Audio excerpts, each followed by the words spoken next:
श्री शिव पुराण श्री रुद्र संहिता तृतीय खंड चौथा अध्याय। देवी जगदम्बा के दिव्य स्वरूप का दर्शन। ब्रह्मा जी बोले, हे नारद, देवताओं के द्वारा की गई स्तुति से प्रसन्न होकर दुखों का नाश करने वाली जगदम्बा देवी दुर्गा उनके सामने प्रकट हो गई। वे अपने दिव्य रत्न जड़ित रथ पर बैठी हुई थी। उनका मुख करोड़ों सूर्य के तेज के समान चमक रहा था। उनका गौर वर्ण दूध के समान उज्जवल था। उनका रूप अतुल्य था। रूप में उनकी तुलना किसी से नहीं की जा सकती थी। वे सभी गुणों से युक्त थीं। दुष्टों का संहार करने के कारण वे ही चंडी कहलाती हैं।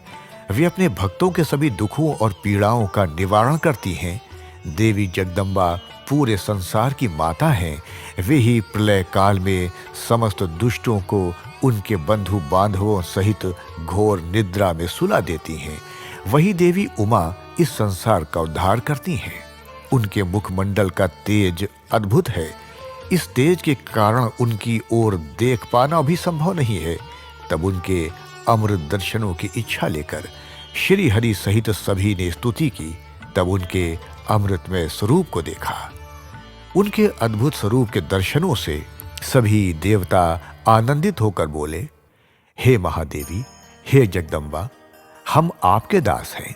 आपकी शरण में हम बहुत आशा से आए हैं। कृपा करके हमारे आने के उद्देश्य को समझकर हमारे मनोरथ को पूर्ण कीजिए। हे देवी, पहले आप प्रजापति दक्ष की कन्या के रूप में प्रकट होकर रुद्रदेव की पत्नी बनी और ब्रह्मा जी व अन्य देवताओं के दुखों को दूर किया। अपने पिता के यज्ञ में अपने पति का अपमान देखकर स्वेच्छा से अपने शरीर का त्याग कर दिया। इससे रुद्रदेव बड़े दुखी हैं। वे अत्यंत शोकाकुल हो गए हैं।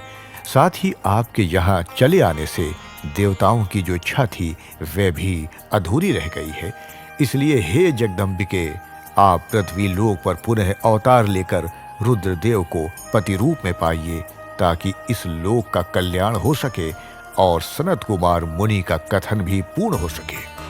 हे भगवती, आप हम सब पर ऐसी ही कृपा करें ताकि हम सभी प्रसन्न हो जाएं तथा महादेव जी भी पुनः सुखी हो जाएं। क्योंकि आपसे वियोग होने के कारण वे अत्यंत दुखी हैं। कृपा करके हमारे सभी कष्टों और दुखों को दूर करें। हे नारद, ऐसा कहकर सभी देवता पुनः भगवती की आराधना करने लगे। तत्पश्चात हाथ जोड़कर चुपचाप खड़े हो गए।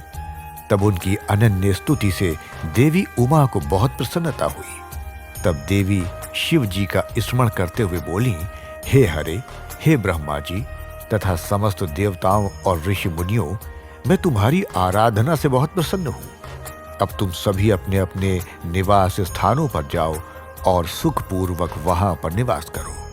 मैं निश्चय ही अवतार लेकर हिमालय मैना की पुत्री के रूप में प्रकट होंगी, क्योंकि मैं अच्छे से जानती हूँ कि जब से मैंने दक्ष के यज्ञ की अग्नि में अपना शरीर त्यागा है, तब से मेरे पति त्रिलोकीनाथ महादेव जी भी निरंतर कालाग्नि में जल रहे हैं।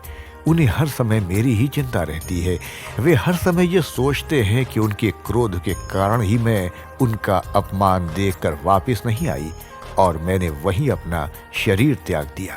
यही कारण है कि उन्होंने अलौकिक वेश धारण कर लिया है और सदैव योग में ही लीन रहते हैं।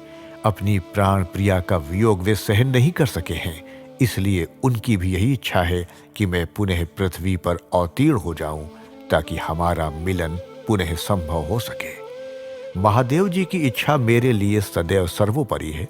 अतः मैं अवश्य ही हिमालय मैना की पुत्री के रूप में अवतार लूंगी। इस प्रकार देवताओं को बहुत आश्वासन देकर देवी जगदम्बा वहां से अंतर्धान हो गई। तत्पश्चात श्री हरि व अन्य देवताओं का मन प्रसन्नता और हर्ष से खिल उठा। वे उस स्थान को जहां देवी ने दर्शन दिए थे अनेकों बार नमस्कार कर अपने अपने धाम को चले गए।